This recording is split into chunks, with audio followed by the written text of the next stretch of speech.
What if, while you were crying and feeling completely lost, God was already putting everything in place? What if, while you were praying and it felt like no one was listening, He was already making a way? This is Sarah's story. And if, for some reason, you're hearing this right now, maybe it's because your story is being rewritten too. In the invisible. It was the middle of the night. The clock showed 3:12 a.m. The house was silent, but inside it, a storm was raging. Sarah was kneeling by the bed, her forehead resting on the mattress, her hands trembling. Her face, soaked in tears, couldn't hide the exhaustion from a battle that seemed endless. She wasn't praying out loud, she had no words left. Only broken sobs and shapeless pleas. It was like her heart was speaking straight to heaven. Lord, help me. At that moment everything felt lost. The rent was 2 months overdue. Her daughter, sick with the flu for days, now had a high fever. And the last bit of money Sarah had wasn't even enough to cover half of the medication she needed. Her husband. He hadn't been part of the picture for over a year. Just broken promises and debts left behind. Sarah did what she could. Cleaning houses, baking cakes to sell, ironing clothes for extra cash. But her body couldn't take it anymore. And her soul was on the verge of going silent. That prayer didn't feel any different from all the others. Or at least it seemed that way. She had felt ignored for a long time, like she was praying to a closed sky. Like she was asking for help from a God who was too busy with everyone else. And yet there she was, on her knees, crying. Even when she couldn't feel. Even when she couldn't see. Even when she didn't understand. If you still have a plan for me, show me. I'm tired of knocking on doors that never open. I'm tired of being strong all the time. Her voice barely came out. It was more a sigh than a cry. But God doesn't measure the volume. He listens to the heart. And in that tired prayer, there was something heaven never ignores. Sincerity. Sarah stood up slowly. She covered her daughter, drank a glass of water and laid back down. Her heart was still heavy. Her face still salty with tears. But deep down something whispered. Try one more time. She didn't know where that came from. It wasn't strength. It wasn't a full-blown faith. It was just an impulse. Spark. A seed that hadn't sprouted yet, but was already alive. Have you ever lived something like that? A moment when everything seemed over, but deep inside something still whispered. Just one more step? If you have, share your story here. Sometimes when we share our pain, it starts to lose its grip on us. And someone out there might need exactly your story right now.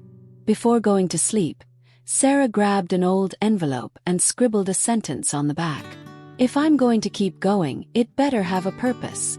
She didn't know it yet, but that sentence would mark the start of something new. Because while she prayed through her tears, God was already preparing the ground. Morning came without asking for permission. Light slipped through the thin curtains and touched Sarah's tired face. She woke up with heavy eyes, her head pounding from crying so much the night before. For a moment she thought about not getting up. She thought about just staying under the covers, pretending the world outside didn't exist. But when she heard her daughter coughing in the next room, something inside her shifted.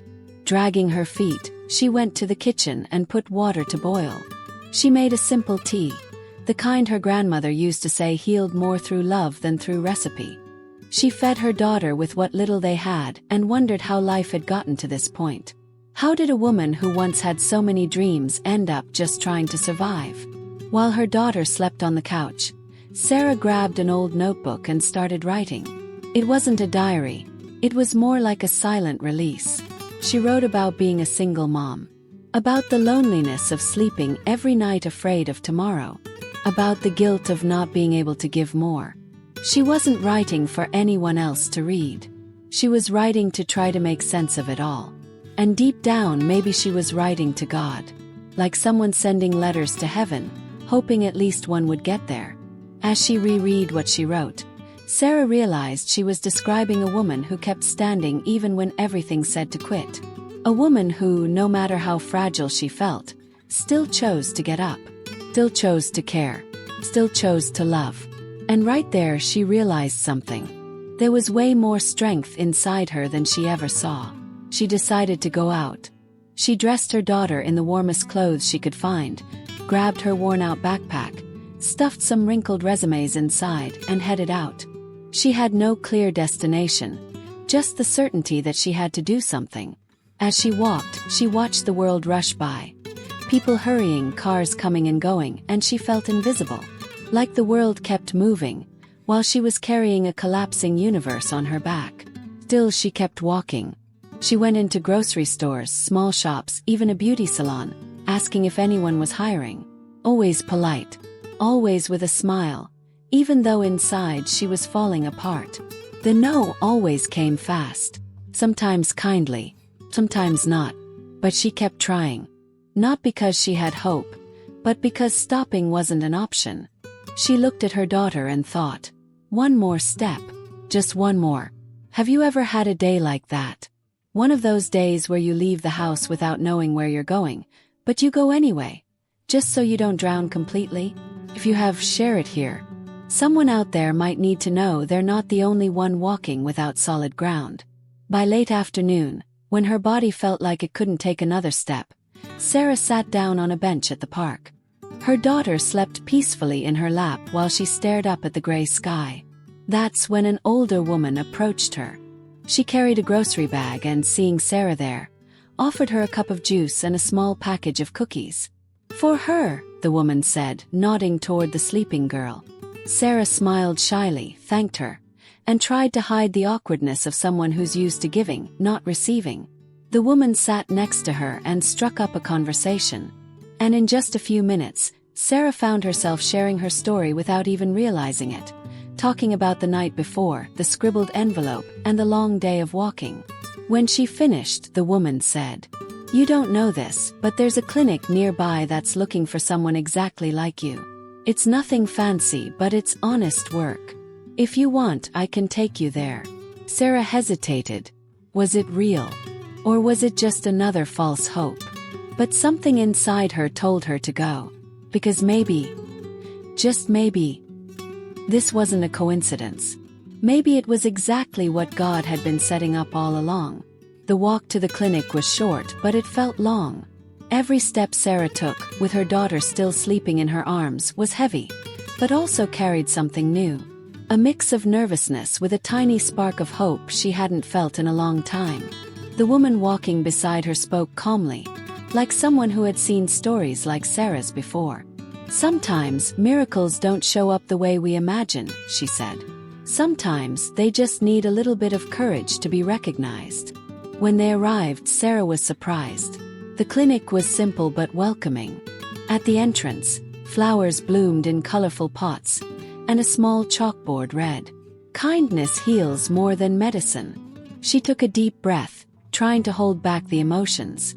The woman called for someone, and a few minutes later, a lady with her hair tied back and kind eyes appeared. She was the clinic's coordinator. She looked at Sarah, then at her sleeping daughter. "Are you looking for a job?" she asked softly. Sarah, barely able to speak, just nodded. The coordinator invited her inside. While her daughter was settled onto a couch with a blanket, Sarah and the coordinator sat down to talk. Sarah shared her story, this time more carefully, not trying to convince anyone, just being honest. She spoke about the work she could do, her willingness to learn, and how all she needed was a chance. The coordinator listened in silence, without interrupting. When Sarah finished, she asked, "Do you know why we write that phrase on the board outside?" Sarah shook her head. "Because most of the people who come here need someone who'll treat them with kindness. Someone who will look them in the eyes. Someone who knows what pain feels like. And based on everything you just told me, I think you understand exactly what that means." Sarah didn't know what to say. She just smiled, fighting back tears. Then came the words that felt like a whisper straight from heaven. "We can offer you a spot. It's a simple position, but it's stable. And here you don't have to prove yourself to anyone. Just be who you are." She left the clinic that day feeling like someone stepping out of a desert onto a field of flowers. She still didn't have all the answers. She still didn't know what tomorrow would look like. But at that moment, she had a clear sign. God had never been silent. He was working behind the scenes all along, while she cried, while she prayed, while she thought nothing was happening. The ground was already being prepared. She just hadn't seen it yet. Have you ever had a moment like that? When the answer came right when you least expected it? When it seemed like just a coincidence? But deep down you knew it wasn't. If you have, share your story here. Someone might be waiting for a sign, and your story could be exactly what they need to hear. That night, Sarah went home exhausted, but with a heart that felt lighter. Her daughter slept peacefully, and for the first time in a long while, Sarah allowed herself to dream again. She sat at the table, picked up that old envelope, flipped it over, and with a blue pen wrote, "God was already preparing the ground." The days that followed were a mix of adjustment, hard work, and small victories. Sarah started working at the clinic as an administrative assistant. Her job was simple: organizing files, welcoming patients, serving coffee, keeping schedules in order. But inside that quiet, story-filled place, Sarah found something she didn't even know she was looking for: purpose. It wasn't just a job. It was a meaningful new beginning. A place where she didn't have to hide her scars. They became the bridge to helping others feel seen. Over time, the coordinator became a mentor to her. She noticed how Sarah treated everyone with kindness, how she spoke with respect even when she was exhausted. One older gentleman, who came in every week to check his blood pressure, once said, "Some people heal with medicine. You heal with words." That phrase stuck in Sarah's mind for days. It felt strange to be recognized for something she barely realized she was doing. But it was real. With her first paycheck, she caught up on part of the rent, bought the right medications for her daughter, and filled the fridge with simple but good food. Fresh bread, fruit, rice. It wasn't much, but it was the best meal they'd had in months. She prepared everything with love and whispered a prayer of gratitude. Not a desperate prayer like before, a thankful one, honest, full of relief, like someone saying, "I couldn't see it before, but you saw everything." As days went by, Sarah started leaving little notes in a box at the clinic's front desk. Short messages like, "You're stronger than you think," or, "Even in silence, God is still moving." Patients began taking the notes home. Some asked for extras. Others came back just to read what she had written. And just like that, without even trying, Sarah became a source of hope, in a place that naturally dealt with invisible pains and slow healing. She still had her struggles. There were still bills to organize, old dreams she missed. But now there was something new: peace. A deep sense that, even with all its imperfections, her life was finally aligning with God's purpose. And it all began when she, exhausted and on her knees, decided to keep going. Even without seeing, even without feeling, even without understanding, just with raw, worn-out but still living faith. Sarah also started writing for herself. In a new notebook, she jotted down loose thoughts, small prayers, memories of days that once felt lost but turned out to be essential. It was like, by looking back, she could finally connect the dots. Every no that hurt, every tear that soaked her pillow, every prayer that seemed to go unheard. It had all been part of a bigger plan, a preparation. And today, watching her daughter sleep peacefully, she understood. While she prayed through tears, God had been preparing the ground where she would bloom. It was a Sunday morning. The sunlight slowly poured into the living room as Sarah made coffee. Her daughter was still asleep in the bedroom, and the silence inside the house felt different. Not the heavy silence of weeks ago. This was the silence of peace, of gratitude, of presence. Sarah sat at the table with her notebook, now filled with reminders of everything God had done behind the scenes. She began writing slowly, without rushing. Today marks 1 month since the night I almost gave up. 1 month since that tearful prayer. 1 month since God started showing me, through people and small gestures, that He was never far. Later that morning, she walked with her daughter to a small neighborhood church. It wasn't a big church, but it felt familiar, like home. When she walked in, A few faces turned and smiled warmly at her. She sat in the last row, and for the first time in a long while, she didn't feel small. She didn't feel out of place or unworthy of being there. She felt part of it. She realized that every hard step of her journey had led her exactly to where she needed to be. The pastor started the message with a simple verse. Weeping may endure for a night, but joy comes in the morning. And then he said something that made Sarah's heart tremble. You might think God isn't doing anything, but while you're praying through your tears, He's already preparing the ground. Sometimes the answer comes sooner than you think. It just doesn't show up the way you expected. Sarah smiled, her eyes brimming with tears. It was like she could hear God saying again, I heard you that night. And at that moment everything made sense. The night spent crying, the unanswered doors, the woman at the park, clinic, the notes on the counter. It had all been part of a plan she couldn't see. But that was always moving. At the end of the service, a young woman approached her shyly. I saw you here the other day, she said. And I read one of your notes at the clinic. It's what brought me back here. I just wanted to say thank you. Sarah didn't know what to say. She just hugged her. It was a silent hug, but one full of meaning. Another confirmation. Her pain, now healed, was being used to heal others. Sarah's life didn't turn into a fairy tale. There were still bills to pay, hard nights, and uncertainties. But now she walked by faith, not by fear. She knew the ground she was walking on had been prepared with prayer. She knew her tears hadn't been ignored. She knew every step, even the ones she took blindly, had led her exactly where she needed to be. It was early evening when Sarah sat on the porch with a cup of tea in her hands. Her daughter was playing on the rug inside, laughing lightly, as if she had no idea about the storm they had both just come through. The sky was slowly filling with shades of orange and gold, and Sarah took a deep breath, savoring every detail of that moment. There was no luxury, no grand achievements to post online, but there was peace, and that peace was the greatest miracle of all. She picked up her notebook, the one where she had been recording her prayers, and flipped through the old pages. She reread phrases scribbled during nights of deep pain, questions thrown into the wind, fears that no longer screamed inside her.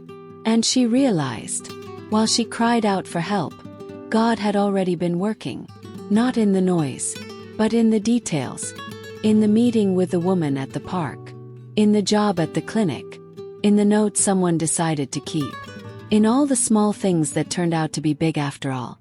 It was strange to think that the Sarah from back then almost gave up, that she had believed so many times that she was invisible, forgotten, alone. But now she knew. God's silence had never been abandonment. It had been protection. It had been the necessary time to build the foundation for her miracle.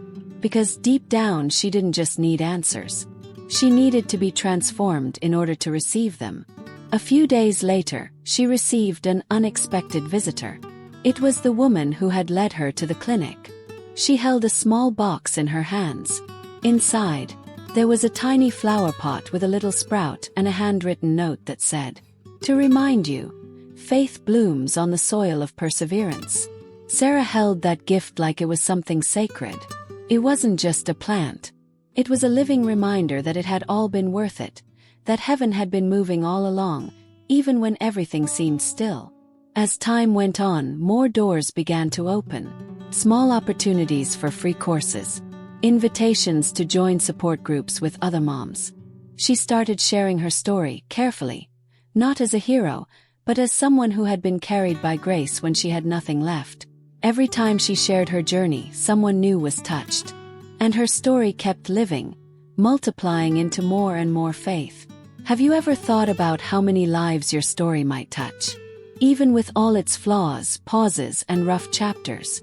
Sometimes all someone needs is to hear that you fought and made it through. If you've lived something like that, share it here. Because your path might be the map someone else needs right now. Sarah finally understood the meaning behind that old envelope's words. If I'm going to keep going, it better have a purpose. God gave purpose to every step she took. Even the missteps, even the dark days. Nothing was wasted. While you're praying through your tears, God is not standing still. He's working. He's connecting hearts, paths, and dreams. He's planting seeds in silence so that at the right time, they'll bloom where no one expected. And maybe, just maybe, if you're hearing this story right now, it's because He's preparing your ground too. So if this story touched your heart, share it with someone who needs a breath of hope today. Sometimes one story, one message, one reminder can be what stops someone from giving up. And if you want to keep hearing stories like this, stories that reignite faith and renew the soul, subscribe to this channel. Because even when you can't see it, while you're praying through your tears, God is already preparing the ground for something greater.